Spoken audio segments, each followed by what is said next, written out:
un mot de football à présent avec Buffon qui quitte la vieille dame. Le gardien de la Juventus Turin annonce qu'il ne renouvellera pas son contrat. Et d'ici une semaine, il décidera de rejoindre ou non le PSG.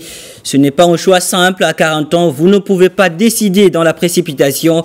C'est ce qu'il a annoncé lundi dernier. En fin de contrat avec la Juve, dont il a gardé les buts pendant 17 saisons, Buffon pourrait s'engager dans un club sans que celui-ci n'ait à verser d'indemnité de transfert.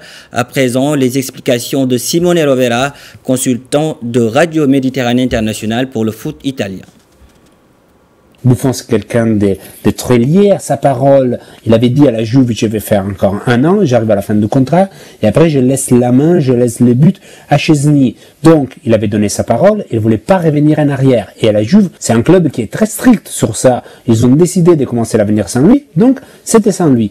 Mais Didier Buffon, quand il voit arriver sur la table une offre, 2 offres, 3 offres, 4 offres, et c'est pas seulement la Chine, les États-Unis ou d'autres pays, c'était le Paris Saint-Germain, on parle de Liverpool, on parle aussi de Chelsea, d'autres clubs anglais importants. Donc, attention, c'est quand même des clubs qui sont encore les plus importants d'Europe. Quand tu arrives à voir ça sur la table, tu commences à penser, mais alors, si tout le monde me veut encore, pourquoi je dois arrêter?